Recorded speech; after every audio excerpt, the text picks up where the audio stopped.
boa tarde, então, aqui a todos os que nos seguem sempre desde a ESG Urbanismo Inteligente, nosso canal de YouTube, junto com meu amigo e sócio Márcio, damos a bem-vinda. E neste ciclo de encontros que foi uma ideia que a ESG teve já faz um tempo, provocada um pouquinho pela pandemia, pela situação que este novo cenário pode chegar a criar a partir de este momento especial, mas na verdade de ideias, de conceitos, de questões que já se ven, que nós, pelo menos e muitos, ven falando já faz tempo. Entendíamos que era interessante esta oportunidade de começar a conversar com amigos que forman parte de nossa rede iberoamericana, y que son de diferentes disciplinas, de diferentes pensamientos, más sí para poder ir alineando, partilhando ideas que tenten por lo menos refletir sobre esta posibilidad o no de estar en las puertas de un nuevo escenario. Y en ese sentido pasaron por este ciclo de encuentro grandes amigos de la Colômbia, do Uruguai, do Chile, da Argentina, da Espanha, das Nações Unidas na ONU. E hoje temos também outra grande amiga, arquitecta urbanista Fernanda Bárbara. Já depois vamos a te dar, Fernanda, oi, tudo bem aí? Vamos te dar a oportunidade para que você também se possa apresentar estas primeiras palavras, mas sim queríamos encerrar este ciclo já com uma brasileira, né? Porque tivemos pessoas de todas as nacionalidades e era um desejo nosso de que o encerramento do ciclo possa ser com uma pessoa aqui do Brasil, e neste caso foste a escolhida, né? Então, apenas para... Não, é um prazer poder estar aqui com você, apenas para que o público conheça algumas coisinhas tuas, mas Fernanda tem ampla experiência em urbanismo e arquitetura, é professora e docente da Escola da Cidade, integrante do estudo do escritório UNADV, né, como dizem brasileiros, y obviamente con una experiencia urbanística que vamos a ir percorriendo a través de esta conversa, con una formación también amplia, ¿no? Estábamos viendo también de tu experiencia en Francia, en París, en fin. Sobre todas estas cosas vamos a ir conversando, más en esta bem-vinda te queríamos cumprimentar junto con Márcio y escutar tus primeras palabras sobre este encontro.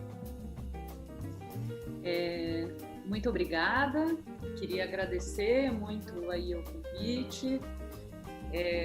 Tenho comentado aí que nesse momento de pandemia é um prazer enorme poder estar aí junto com colegas, poder, na medida do possível, discutir as questões urbanas, né, que se tornam nesse momento até mais complexas e emergentes, né, principalmente numa cidade como a que eu habito, que é São Paulo, né, que é uma cidade imensa, né, temos na grande São Paulo 20 milhões de habitantes, e aí acho que todos têm acompanhado as dificuldades ainda maiores pelas quais estamos passando, por todos os problemas, né, as complexidades de uma cidade nessa escala.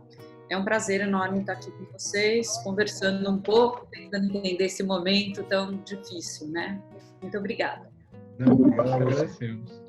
Nós que estamos agradecidos também, porque é bom primeiro construir a partir das diferenças, né? De diferentes visões, de diferentes países, de diferentes disciplinas, de diferentes regiões, sim? Isto faz a um grande enriquecimento. E, em teu caso, além de tua experiência cosmopolita, holística, bom, o caso específico de São Paulo sempre é um caso de debate, né?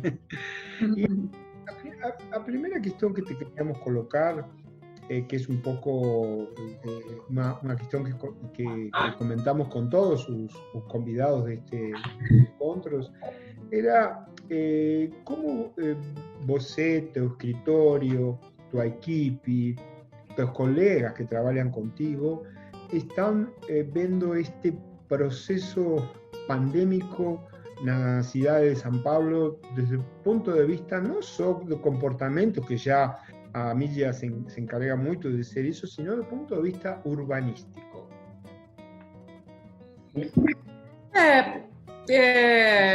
É uma questão aí muito difícil aí de ser equacionada, né? Para além das questões que todos temos observado, né? Mas que eu acho que são as questões mais óbvias, as principais, que devem ser ressaltadas, apontadas, para que a gente consiga entender perspectivas, né? A partir desse momento, né? Como eu estava dizendo, a escala de São Paulo coloca problemas particulares, né? Podemos começar até por as questões de mobilidade, né? Então, voltar ao trabalho, que há já algum tempo a cidade voltou ao trabalho, né? Com raras exceções, não é todo mundo, na verdade a minoria das pessoas, é sempre bom lembrar que conseguem trabalhar de casa, né? Então, a grande maioria da população que depende do transporte público. Então, isso é já uma imensa questão, né? A pandemia, o que a gente costuma dizer, ela traz algumas novidades, sem nenhuma dúvida, mas, sobretudo, ela joga a luz sobre os velhos problemas, né? Então, em São Paulo, a gente pode, se talvez tivéssemos que eleger dois. É a questão da mobilidade, é uma cidade onde se passa uma parte muito considerável da população tem que passar mais de 1h30, 2 dentro do transporte público para ir e para voltar, né, do trabalho. É algo bastante comum, né? Então, a questão da mobilidade parece como mais uma vez, né, e talvez de forma mais enfática, como uma questão não resolvida e um sacrifício para a população, né, porque é essa questão. E a segunda, também bastante evidente, que vale a pena apontar, que é a questão da moradia, né, da qualidade da moradia sem infraestrutura adequada, de água e esgoto, sem ventilação adequada, circulação adequada, e sem, portanto, né, condições de um resguardo necessário, né, com condições de salubridade. Então, é uma situação que normalmente já é dura, se apresenta nesse momento como uma questão ainda mais dura, e a questão da moradia se coloca, então, portanto, como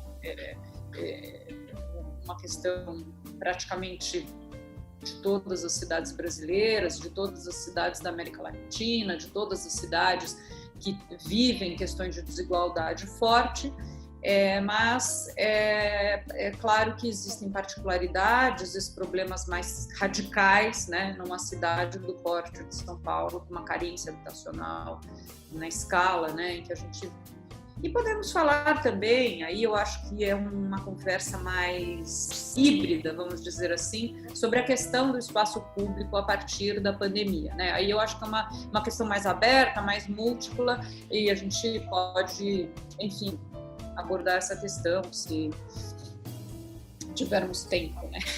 Claro. Vamos chegar a falar sobre esses temas que são bem de nosso interesse e com certeza dos habitantes, com certeza, sim. Sempre nós falamos, quando você tocou mobilidade, moradia, nos últimos planos urbanos que nos tocou trabalhar, nós falamos de como construir uma cidade acessível, mais que uma cidade da mobilidade, né? Porque o lema é que a melhor estratégia de mobilidade é quando as pessoas se mexem o menos possível, né? Ou seja, quando elas têm todos seus serviços, seus equipamentos, seu trabalho próximos, para não ter que estar se deslocando de um lugar a outro, não? E aí esta questão que você fala da moradia, obviamente está em sintonia com isso, né? Nós falamos menos casas e mais cidade, sim? Ou seja, contra estes planos nacionais de fazer conjuntos de 200, 300 casas nas periferias, longe dos serviços, longe dos lugares de trabalho, sem urbanidade, e que, em última instância, constroem e replicam o padrão da marginalidade, não da cidade. Sim? Nesse sentido, São Paulo, vou te fazer uma pergunta provocadora. São Paulo continua sendo cidade? Sabe que essa pergunta é muito interessante nesse momento, né? Acho que menos até do que significa dizer se São Paulo é cidade ou não, mas me dá a oportunidade, né? Acho que, vamos dizer, vou primeiro responder diretamente a sua pergunta. Eu poderia responder separando a ideia de cidade de urbanidade, né? De uma urbanidade positiva. E de fato se fala muito, né? São condições, são lugares sem urbanidade, né? A gente tem onde as condições que a gente não somos nós arquitetos e urbanistas que achamos. A população que está vivendo, né, em condições difíceis tem absoluta consciência, tem absoluta clareza do que é uma condição melhor e uma condição pior, tem assim todas as experiências que nós tivemos, né, de contato, de diálogo, enfim. É uma clareza, não digo, acho que podemos dizer em nome de todos, todo mundo sabe que é uma vida qualificada dentro de uma cidade, né? Que é poder ter uma moradia digna, que é poder ter um tempo, despender um tempo razoável, né? Com o deslocamento, né? Razoável, não desumano. E então nós de fato temos uma extensa periferia de São Paulo, extensa, sem condições que seriam justas, né, à população. Então é uma cidade de enorme desigualdade, as regiões centrais tem de fato uma concentração de equipamentos públicos qualificados, equipamentos de cultura, sem nenhuma dúvida, oferta de emprego, que é o mais relevante de tudo, assim, essa espacialização de dados, né, de oferta de emprego na cidade de São Paulo, falam por si só, né, e portanto, né, as condições de deslocamento, de mobilidade, elas são sempre mais dramáticas nas regiões mais periféricas, sobretudo por isso que foi apontado, né, não há uma distribuição uniforme de trabalho, né? Muito menos de espaço público qualificado, equipamentos públicos e tudo isso aí que a gente estava falando, né? Mas essa questão, né, colocada aí sobre a cidade, me ocorre um pouco. Eu acho que pela primeira vez o discurso anti-cidade, eu pelo menos presenciei de uma maneira muito forte, né? A gente tem acompanhado aí muito as discussões sobre as cidades brasileiras durante a pandemia. É claro que aqui no Brasil nós estamos aqui suportando dois problemas gravíssimos, que é um problema de saúde da pandemia e um governo completamente irresponsável do ponto de vista social, político, ambiental. Então, certamente posso dizer que nós estamos vivendo uma condição muito mais dura, né? E dentro desse panorama, desse quadro, começam a aparecer muitas falas e eu acho que nessa frequência é uma novidade, né, de um discurso anti-urbano, né, que para nós é muito difícil, é é um raciocínio que aparece assim como flashes, porque não temos hipóteses ainda de como abrigar bem a população mundial, a não ser em cidades, né? Então, longe de mim estar defendendo isso, não defenderia, não acho que tenha um discurso fechado, amplo e coerente, mas o que eu acho que isso reflete é que nós estamos vivendo de tal modo uma crise urbana nesse momento da pandemia, que aparecem alguns discursos radicais, né? E eu digo radical no bom sentido, né? Que são desconstruções de pensamento que nos obrigam a nos colocar em outro lugar para dar conta do raciocínio que fazíamos sobre as transformações urbanas positivas, sobre as possibilidades de melhoria da nossa cidade, né? Porque o tempo vai passando, o mundo vai andando e aquelas soluções que a gente desejava e pregava 10, 15 anos, elas cada vez são mais distantes de nós, né? Então a nossa questão hoje se coloca, se precisamos a todo momento renovar as nossas perguntas e renovar as nossas respostas, a pandemia nos jogou de uma maneira integral, né, dentro dessa. Temos que perguntar tudo de novo, né, porque as questões se tornaram mais emergenciais e nós estamos mais à deriva, né, então, do que já tivemos. Mas é o momento de olhar um lado bom, se não há uma tragédia, sem nenhuma dúvida, mas que a gente possa aproveitar esse momento para que a discussão seja de fato explodida, vamos dizer assim, né? Então, alguns discursos anti-urbanos, do qual são discursos preliminares e tudo isso, mas que vale a pena ouvirmos, né? Hoje nós temos uma manifestação, acho que uma coisa que é importante pontuar, a situação dos povos indígenas no Brasil, que vivem de fato, que têm uma experiência não urbana, a situação desses povos é alarmante, o que precisa ser dito e ecoado aí pelo mundo. Então, nós temos lideranças formadas, interessantíssimas, que estão nos alertando para outras formas de sociabilidade, para alguns caminhos que a urbanização trouxe. E eu acho que nós temos que, é um momento de ouvir a todos, né?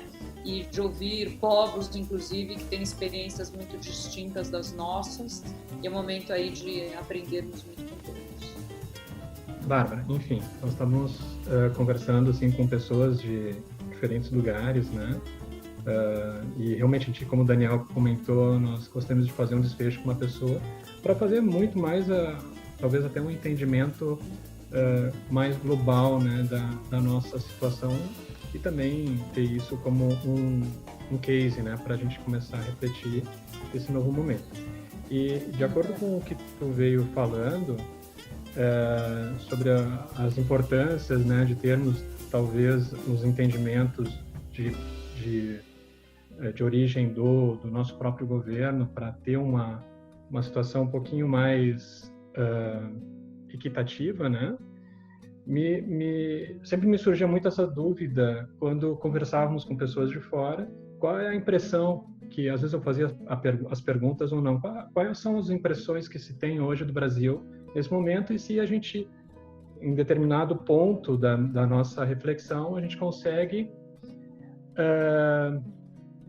mudar parte da sociedade, né? Mudar parte do pensamento da sociedade em relação a termos uma situação muito mais democrática, né? Em termos de urbanidade, espaços públicos, na questão como vocês bem falaram, né? A questão da moradia, enfim, será que realmente é um questionamento que eu faço e acho que é recorrente, não só meu, mas será que a gente está num ponto, não, sem pensar muito em questão de ideologia, mas né, é difícil a gente tirar isso do campo, mas a gente estaria pronto para que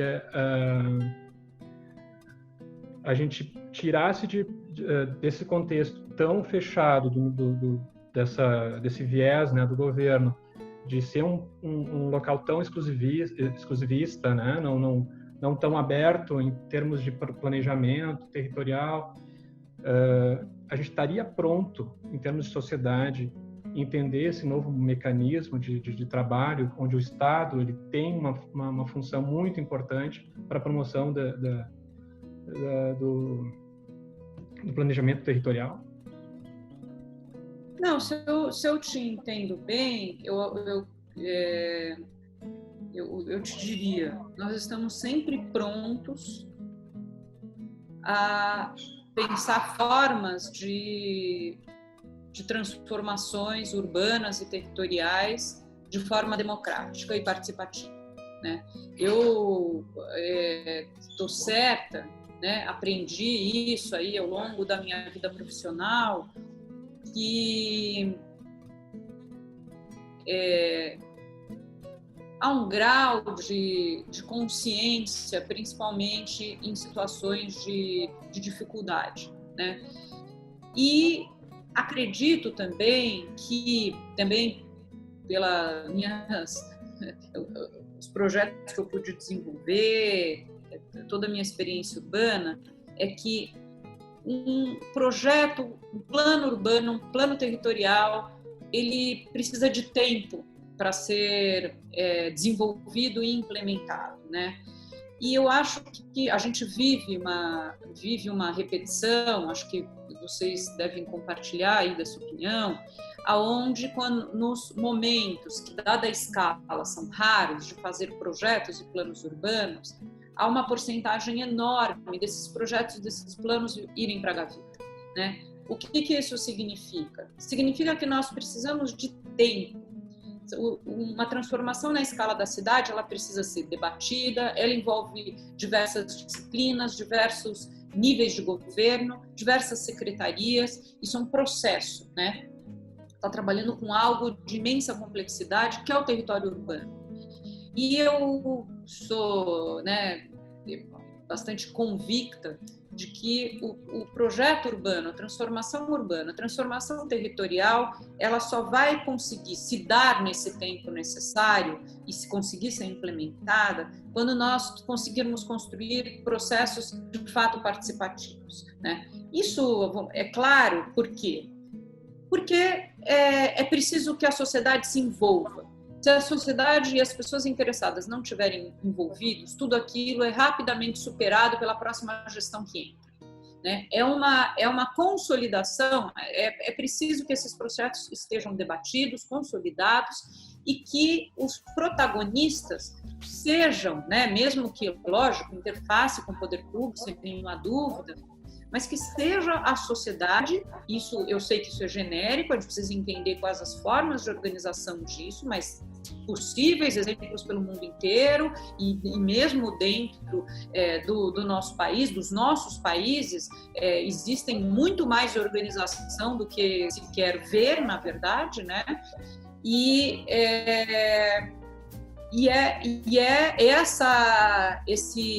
esse enraizamento dos projetos e dos planos de transformação urbana que permitem que aquilo sobreviva a diversas gestões, que haja efetivamente um compromisso, uma cobrança, e tal. Então, isso, e eu diria que estamos prontos para isso. Estamos prontíssimos.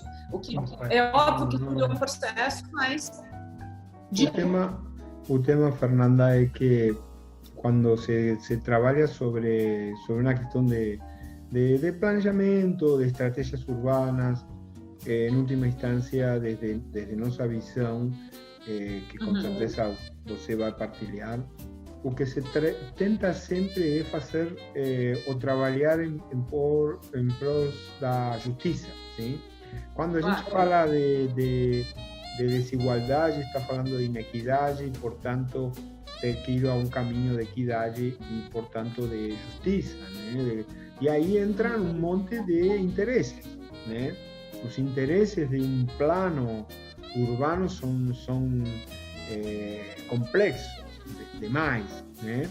E nesse sentido, com certeza que nós partilhamos que é um processo, com certeza, e que a construção participativa é o caminho.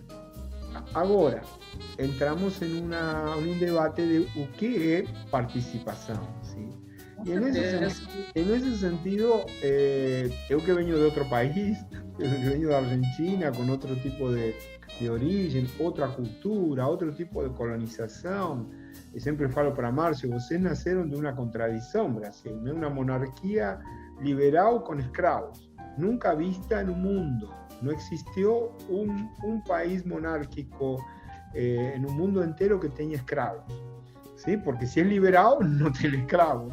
Entonces imagina ya a contradição cultural com que nasce, e essa contradição que leva a um setor de poder, da elite de poder, se mantém até hoje, culturalmente falando, né? Então, como fazer justiça nesse sentido e como fazer um processo participativo efetivo, né? Porque cuando surge o Estatuto da Cidade, que foi realmente um modelo muito interessante, Brasil virou a todo de participação. Quase a sociedade era uma assembleia permanente, né? Me lembro que alguns projetos que nos tocou trabalhar aqui no Brasil, os técnicos, às vezes não tínhamos ni voz, porque as populações nos diziam, não, os que planejamos somos nós, não vocês. Sim? E hoje, com um modelo, como bem você falou, neoliberal, onde praticamente a situação muda para outro extremo, os processos participativos parece como que vão a um caminho de encerramento, né? Então, nós temos claro que a participação é um caminho de construção social, de produção de conhecimento, de saberes, mas também falamos que devem participar aqueles que sabem de cada coisa. Quando a gente fala que sabem, não quer dizer que seja um ilustrado. Pode ser aquele vizinho que tem 30 anos de saber de um lugar e que sabe muito mais que qualquer urbanista. Então, a chave está em como escolher a essas pessoas que são os que nos vão dar os grandes insumos para poder construir com eles um processo. Aquela questão de passar de ser atores a coautores deste processo, sim? Este é o grande desafio em que estamos, e a partir de aí, nesta questão que a pandemia nos colocou de como construímos uma sociedade confiável. Porque o problema, não sei se você concorda, é que estamos em um estado de suspicácia permanente, de desconfiança permanente pelos interesses que puxam de um lado para outro em qualquer caso de construção social e, portanto, urbanística, né? Um pouquinho para partilhar contigo e também dar a tua opinião. Claro. E só uma situação que me ocorreu muito daquilo que a gente está falando agora, e onde é o receio. Eu fiz toda aquela minha pergunta ali, que foi até meio talvez confusa, mas mais para falar que onde vem esse meu questionamento é de uma insegurança na questão da aptidão, dessas pessoas que estão aptas a ter esse comprometimento participativo, né, em trabalhar no território, sem uma capacitação devida, né? Veja, eu entendo aí o que vocês estão colocando, e primeiro, o que eu gostaria de colocar aqui da minha... Eu sei que vocês colocaram muito bem essa questão do Estatuto da Cidade, né? O Estatuto da Cidade é uma lei, é um documento extraordinário, né? Ficamos até hoje nos perguntando como é que foi possível, né, num país como o Brasil, que tivéssemos isso.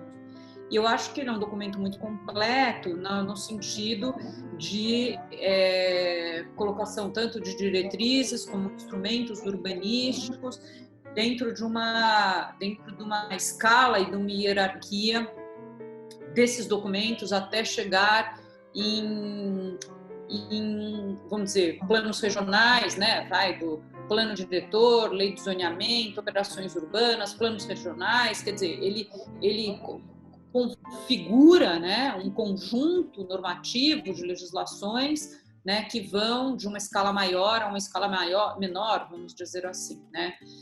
E define um plano diretor participativo, né? O que eu entendo é que nós temos aí instrumentos, é óbvio que é preciso ter um nível de elaboração das formas participativas, mas na minha experiência, sempre que elas são bem equacionadas, né, funcionam muito bem, né? Mas é claro que existem muitos modelos e é claro que temos que aprimorá-los de forma permanente, não é? É um assunto de grande complexidade, mas é interessante, temos muitos exemplos para ver, né? E que são distintos. Eu, por exemplo, tenho acho a experiência uruguaia, né, das cooperativas habitacionais uma coisa extraordinária, né? Me parece extremamente bem formatada, bem sucedida, né? E que você consegue entender que frutos ela deu ao longo do tempo, né? Por exemplo, é uma coisa muito... Tive a oportunidade aí de estudar um pouco, de fazer algumas visitas lá. Eu acho que eles... É lógico que é para uma determinada escala, mas me parece como um exemplo extremamente bem sucedido, né? Aonde você tem uma participação que é plena na escolha do terreno, na forma de quanto se vai gastar, a forma de gestão da obra, qual é o escritório que vai ser responsável pelo projeto, e uma participação que se prolonga, né, como gestão da habitação, de uma gestão comunitária, né? E aí você pode visitar aí cooperativas de décadas, né, e que funcionam muito bem. E eu acho que hoje isso é um exemplo que nada disso se transpõe precisamente para outras coisas, né? Mas eu acho que vale a pena nos aproximarmos. Aqui em São Paulo, pelo menos, eu acho que isso tem acontecido em todo o Brasil, as comunidades, né, as favelas, muitas delas demonstraram uma capacidade de organização para o combate ao coronavírus impressionante. Que de uma organização extremamente complexa, que no momento que eles viram não podemos depender de ninguém, nós precisamos nos organizar, se organizaram de uma maneira comovente, né? Vamos dizer, realmente comovente. Então, eu acho que temos todos muito a aprender. Eu acho que temos, e a maneira como, entendo o que vocês dizem, por exemplo, há um debate, nessas cooperativas uruguaias, por exemplo, não há a questão de que a comunidade desenvolve o projeto de arquitetura. Não tem, eles contratam um arquiteto, né? E isso não é menos participativo do que alguns processos de mutirão, como tem no Brasil, onde a comunidade deseja fazer o projeto, ou, no fundo, houve uma orientação por aqui de que a comunidade deveria fazer o projeto. Eu não acho que isso seja mais participativo do que uma situação onde tem as pessoas nem querem fazer o projeto. Acho que não é isso que está sendo colocado, né? Então, eu acho que tem equações importantes aí serem feitas, complexas, e que podem dar muito frutos, e tem dado em muitas experiências, né? Agora, essas questões em escala são difíceis e é preciso muita experiência, né? Enfim.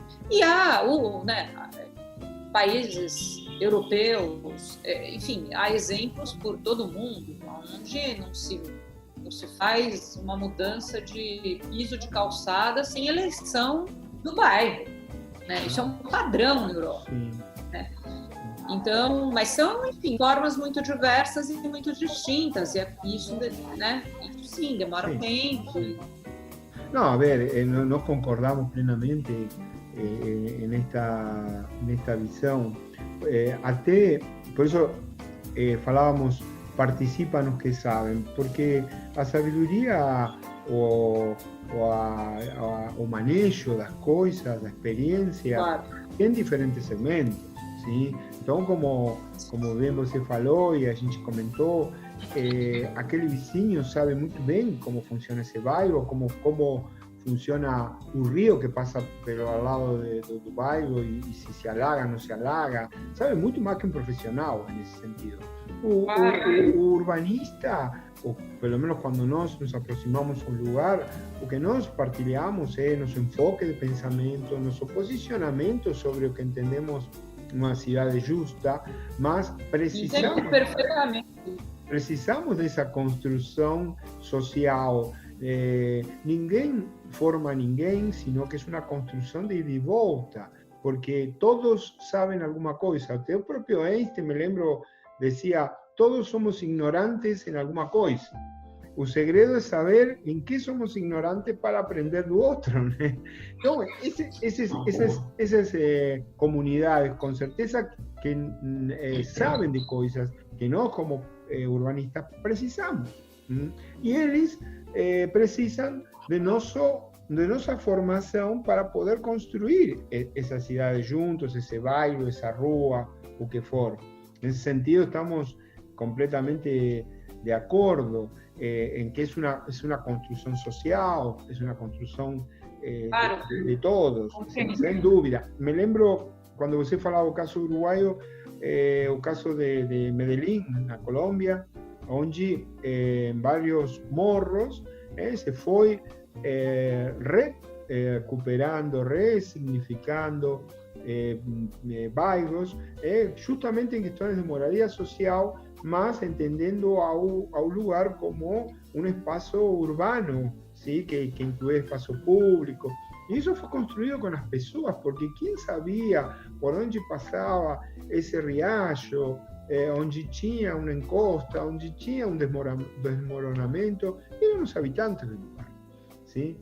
Os profissionais... E ao mesmo tempo, Medellín é um exemplo lindo, realmente, né? E porque há também um momento de uma valorização enorme dos arquitetos e dos urbanistas, né? E dentro de uma construção conjunta, e eu acho que Medellín nos traz também uma referência que diz respeito a um ponto que é crucial, que é a questão da gestão pública, né? Sim. Ali, o que aconteceu, na verdade, é ter um secretário que é uma grande urbanista, Alejandro Echeverri, né? Que, aí, de todas as informações que nós temos, é uma pessoa que conseguiu, mais do que ser um secretário isolado, fazer uma coordenação de uma gestão global, né, muito próximo ao prefeito, né, de modo que eu acho que é um dos grandes problemas. Eu escrevi uma vez um texto sobre isso. Na verdade, o que acontece, né? A gente veio, principalmente nas últimas décadas, no meio século, vamos dizer 50, dentro de uma setorização muito grande das secretarias, das especialidades administrativas no poder público, né? Significa que não adianta você ter uma secretaria de urbanismo que tem completamente sem controle ou separada da secretaria de habitação, da secretaria de transporte, da secretaria de infraestrutura urbana. As informações que nós temos em Medellín, que houve ali um secretário que pôde, naquele momento, ser coordenador disso, e com isso também definir processos participativos importantes, trazer arquitetos, urbanistas, promover concursos, escolher lugares de ação estratégica no território. Então, de fato, foi muito bem lembrado, eis aí um exemplo. E dentro de uma situação, uma condição social complicadíssima. Sim. Nós conhecemos o caso... conhecemos o caso de Medellín.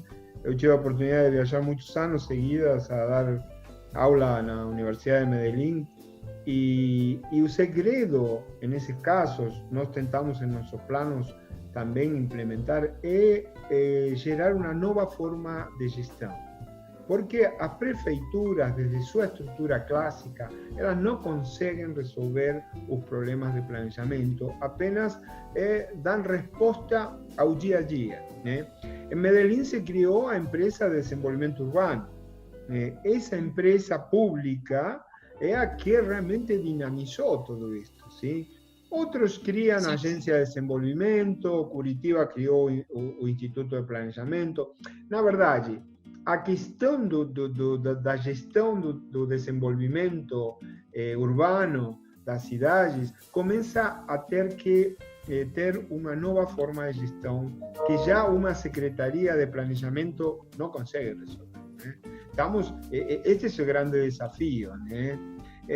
Mas um pouco para te colocar nesse tema que você ao início mencionou e que sabemos que você tem experiência nisso, queríamos um pouquinho agora mergulhar nesta questão que sempre tem a ver com a cidade e em particular com os espaços públicos, os espaços urbanos, os espaços que constroem cultura nas cidades, sim?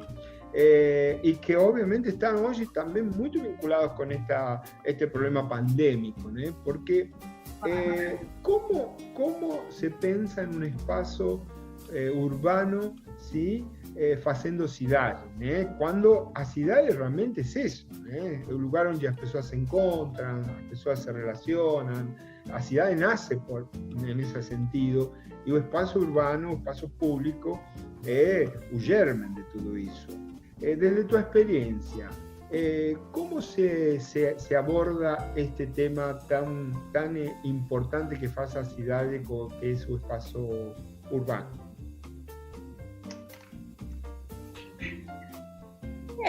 A gente vive um momento agora, também voltando, né, aquela questão, o espaço público como vamos dizer, um centro de discussão da urbanidade importantíssimo, ele se torna ainda mais expressivo, vamos dizer, nesse momento da pandemia, né? Expressivo porque, num primeiro momento, o espaço público parece, né, de fato, como um lugar do perigo, né, do lugar onde se tem as aglomerações, em contraponto ao lugar protegido das casas, das famílias, da propriedade privada, não é? Então ele aparece como um estigmatizado, vamos dizer, não é? Ao longo da pandemia, o que a gente verifica, né, uma outra face dessa questão, é que a cidade, a rua, o espaço público, as praças, por outro lado, guardam uma segurança, porque estão ao ar livre.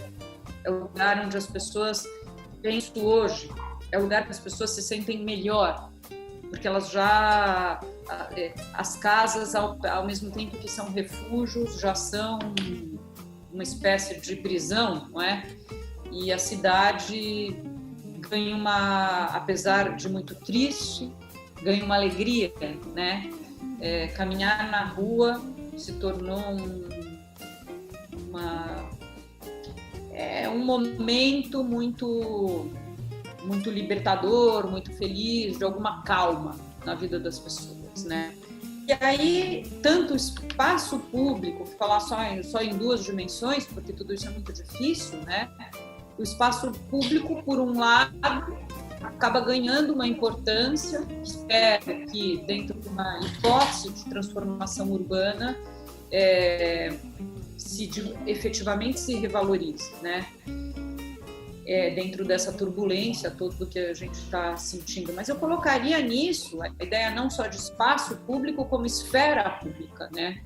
Isso, estou dizendo isso porque no Brasil nós estamos vivendo uma coisa muito evidente, né? Que é a questão do SUS, né? Que é uma forma de essa acesso universal, né? à saúde.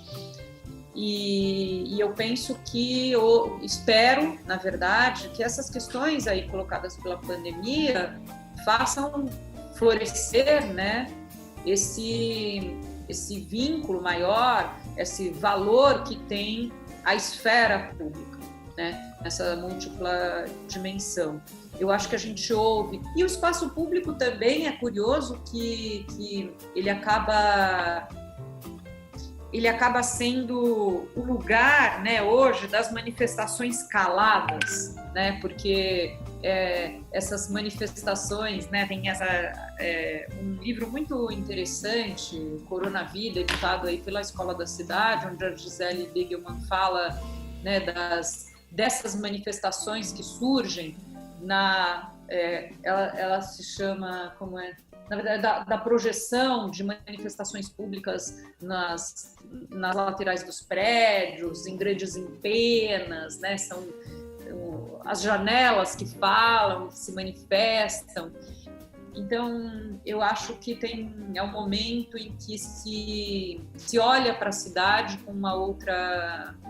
de um outro modo. Espero que dentro dessas dificuldades que a gente passa, a gente, no fundo, tá tentando ver se dessa tensão toda que nós estamos vivendo, né, conseguimos selecionar algumas coisas positivas, né? Se fala entre os arquitetos que a qualidade da moradia foi valorizada, né? A importância de uma qualidade, um apartamento que tem ventilação, que tem iluminação, né? Que não diz respeito só ao tamanho, mas sim à qualidade. Espero que em relação à cidade a gente também esteja vivendo isso, né? E em relação aos espaços públicos culturais, né, eu acho que também é um tema bastante interessante, aos equipamentos culturais. Eu também aí acompanhei algumas experiências, né, o que aconteceu com os espaços culturais, com os museus fechados, né? É um momento muito triste, de exposições canceladas, de equipamentos fechados, né? Ao mesmo tempo, também é um momento de nós valorizarmos o que essas instituições culturais, públicas ou não, né, refletiram, né, puderam refletir, de que forma elas puderam ampliar as suas conexões, vamos dizer, virtualmente. E acompanhei aí alguns resultados de grande valor, né? Entender que a disponibilidade dos acervos, das exposições, pode estar para todos, né? Pode ampliar o seu público. De fato, se as instituições, elas tiveram, muitas delas, né, essa premissa de divulgar, de desejo de ampliar as suas redes, a sua visitação, mesmo que virtual, eles conseguiram um conjunto de ações, né, que tornou isso efetivo. E, além disso, a gente pode pensar, né, esses museus e institutos culturais oferecem muitos cursos e ofereceram de forma gratuita e de forma virtual, colocado na rede, e a gente vê, né, pude assistir aí uma conexão entre instituições culturais muito forte no Brasil todo, né? E não só no Brasil, como dentro de uma situação urbana como São Paulo, onde, como a gente falava, esses equipamentos culturais se concentram em algumas regiões da cidade e puderam um pouco expandir sua rede, né? Eles desejaram chegar mais longe e também se conectar a ações, né? A comunidades que têm a sua organização cultural espraiada, vamos dizer assim, e que puderam, né, ter algum conjunto de inter-relações com instituições mais fortes, com diálogos mais fortes. Então, eu ouvi também muitas manifestações de como essa experiência, né, ela vai ser importante para o momento que a pandemia acabar e poder transformar essa experiência virtual numa experiência urbana mais real, de conexão entre essas instituições, de estender o braço a regiões menos favorecidas com equipamentos culturais. Então, o que eu percebi, né, o que eu pude perceber, que um conjunto expressivo de instituições tiveram, mesmo que já tinham já tinham políticas, né, inclusivas, importantes, acho que nesse momento ampliaram a sua visão, ampliaram a sua rede de contato, tanto os interlocutores como as pessoas que estão fazendo arte, como se dá esse acesso a esses lugares públicos, né? Então, acho que é um movimento que a gente deve valorizar, olhar com atenção, entender como dentro do hall das lições, das coisas positivas, das relações solidárias, né, que foram se construindo, né, ao longo dessa longa pandemia. Bárbara, eu sei que a gente está quase chegando no fim, eu não sei se tem mais um tempinho, mas eu também gostaria de saber um pouco... Bem, a gente também gostaria de saber um pouco da tua experiência acadêmica e também como a Escola da Cidade está tratando com o tema da pandemia, como é que são as abordagens, as aulas. Se puder falar também um pouquinho, acho que é interessante para a gente entender. Eu logo que acho que a experiência acadêmica está muito junta, né, no meu caso, com a experiência profissional. Logo que eu me formei, né, eu morei um ano na França, estudei lá, trabalhei um pouco também, e logo que eu voltei, já comecei a dar aula e assim caminhei aí com essa experiência acadêmica junto com... E posso dizer que acho que como muitos professores de projeto, né, dizem, como há uma alimentação, né, de mão dupla, né, faz uma diferença enorme estar junto com jovens que têm interesse pela arquitetura, que estão dentro de uma faculdade de arquitetura e urbanismo. É uma troca muito rica, né? A Escola da Cidade tem muitos professores que atuam como arquitetos urbanistas e enfim, a gente pode ter acho que a gente percebe, né, dando aula, que existem ondas fortes de demandas, de raciocínios, de inquietações urbanas, e grande parte disso a gente sente através dos alunos, né? Isso é algo muito valioso, muito precioso, e a gente aprende muito também tentando explicar para alguém, se surpreendendo com a resposta do outro. Então, é algo realmente que me acompanha, né? E a Escola da Cidade continua ainda, né? Como todas as escolas, faculdades, como prevenção, tendo aula, né, remota.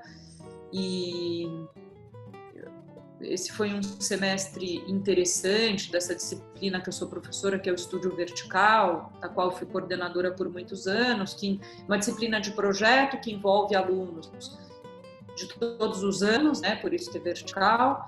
E nesse ano foi a coordenação, aí junto com a escola, fez uma proposta que se chama Estúdio Transversal, né, que além de envolver alunos, sempre em equipe, né, dos vários anos, conseguiu fazer uma interdisciplinaridade, né, forte na discussão desse momento, no desenvolvimento dos projetos, da orientação dos alunos, né. Além disso, teve um conjunto de palestras coordenados, o seminário que a gente tem pelo Guilherme Wisnik, que ao longo do semestre, do ano, na verdade, trouxe um conjunto de convidados para discutir essa temática, né? Então, assim, estamos em paralelo com o mundo, tentando discutir, né, no nosso cotidiano, as repercussões aí dessa enorme surpresa, né? Dá para dizer que o ensino ficou um pouquinho mais teórico e reflexivo, ao invés de tão prático, ou dá para conciliar a prática também no modo... Olha, eu sou professora de projeto, né? E os alunos estão desenvolvendo projetos. Eu acho que eles são super espertos aí para utilizar esses recursos aí da informática. Não é fácil, né? Imagina, a gente trabalhando remoto também, é muito mais difícil, né? Eu acho que assim, trabalhamos bem do ponto de vista técnico, de um dia para o outro, é impressionante. A gente estava com a equipe trabalhando em casa, em um dia. Foi uma coisa que acho que todo mundo se surpreendeu. A gente, enfim, o ArchiCAD, que é um programa novo, nos deu um monte de recursos de rapidamente se adaptar a esse processo, né? E, por outro lado, o raciocínio, o desenvolvimento de projeto à distância, ele não sei se mais difícil, mas menos alegre, né? Mais duro. Então, não vejo a hora, assim, de voltarmos todos para o escritório. Estamos lá com um escritório novo e uma vontade enorme de estar com todo mundo. Então, para os alunos não é fácil também, né? Mas é um momento que eu acho que estamos todos no esforço de nos animarmos, né? Temos que nos manter animados e temos que estar muito... entender que alguma coisa vamos aprender disso, né? Eu acho que... Na verdade que é um momento de desafio para todos, né? E com certeza de repensarnos e reinventarnos. Nós desde a ESG sempre temos como uma questão dupla o fato de construir conceito, chame-se academia, formação, o que for, e verificar nos próprios processos projetuais, porque no próprio processo projetual real, concreto que nós fazemos, podemos verificar esse conceito, revisar e voltar a reconstruir. Esse ida e volta me parece que é sempre necessário, né? Senão, como comentava Márcio, é apenas uma concepção teórica e abstracta, né?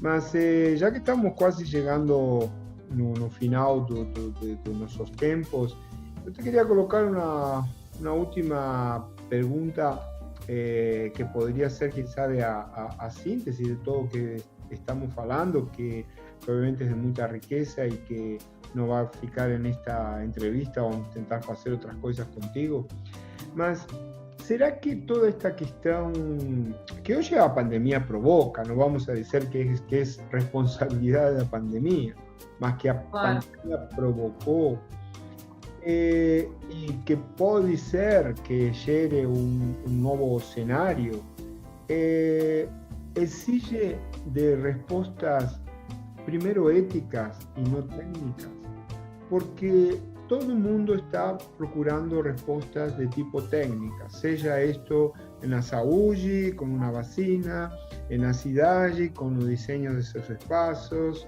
e assim poderíamos ir no caso empresarial, etc, etc. Mas nós nos estamos colocando esta pergunta que, além disso, surgiu em várias das entrevistas que tivemos neste ciclo, que estamos perante o grande desafio de revisar nossas respostas éticas, porque este novo cenário precisa de uma nova ética e essa é a que nos dará inspiração para encontrar outras respostas técnicas. O que te parece?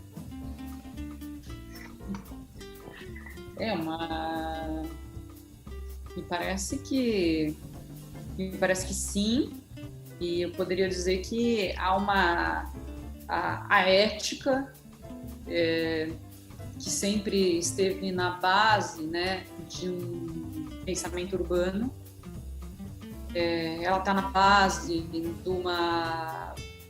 qualquer plano ou proposta de transformação urbana, porque afinal é o momento em que nós estamos intervindo, né, na vida de muitas pessoas, mas entendo que esse momento pandêmico também joga luz, né, sobre essa questão. Eu diria que temos problemas éticos a serem resolvidos no Brasil, sem nenhuma dúvida, e no seu correspondente problema político também, e que também vai, na ponta, dar as mãos aos problemas técnicos, né? Então, acho que é um pouco isso que você apontava mesmo, né? E que não vamos resolver, né? Não vamos resolver os problemas nem técnicos, nem políticos sem uma discussão ética, né? Sem as questões éticas, né? Sim. E, enfim, e no final é um entrelace complexo dessas coisas, né? Trabalhar com a cidade é isso, é um objeto de uma imensa complexidade, é móvel, que trabalha com muitas vidas, tecnicamente complexo. Então, não é de fato, ainda mais nas nossas condições, né, sociais, é um trabalho muito grande, prazeroso na medida em que nos debruçamos a refletir sobre algo que temos esperança, temos que ter, não é? E, enfim, eu acho que, de fato, essa pandemia joga a luz, né, sobre muitas questões fundamentais, né, na reflexão sobre a cidade, nas suas possibilidades de transformação ou não, né? Não é um momento de muito otimismo para nós, não é fácil, mas vamos nos agarrando, né, em alguns passos e nas conversas que nós podemos ter, nas reflexões que podemos fazer juntos, e entendemos que isso nos trará frutos. Sí, no, concordamos, nos entendemos este momento como un grande momento, como una grande oportunidad, ¿sí? Nos siempre decimos que somos pesimistas proyectuales, o sea, pesimistas desde la cuestión de cuestionar, y proyectuales por ser proactivos, busquemos nuevas soluciones, mas siempre pensando en esta cuestión de que estamos en una grande oportunidad de construir una nueva ética, porque la pregunta, no digo porque esto da para seguir mucho tiempo, mas ¿cómo encontrar respuestas desde o antiguo paradigma cuando debemos construir una nueva ética que lleve nuevas respuestas, ¿no? En este nuevo paradigma, en este nuevo escenario? Será que vão precisar de outras pandemias ainda para aprender um pouco? Não, por favor. Essa pandemia estará na nossa memória como algo definitivo, né? Fernanda, te agradecemos mucho por este momento, por esta enriquecedora conversa que tivemos. Con certeza que vamos a continuar pensando en nuevas cosas para hacer juntos. Como te falábamos en un momento, estamos pensando si a pandemia nos deixar claro en organizar un evento internacional aquí en Serra Gaúcha, onde todos estes convidados o parte deles e com certeza contigo também possamos nos encontrar fisicamente aqui para discutir juntos sobre todas estas questões que este novo cenário nos está provocando. Ya estaremos conversando contigo sobre esto y otras ideas que tenemos.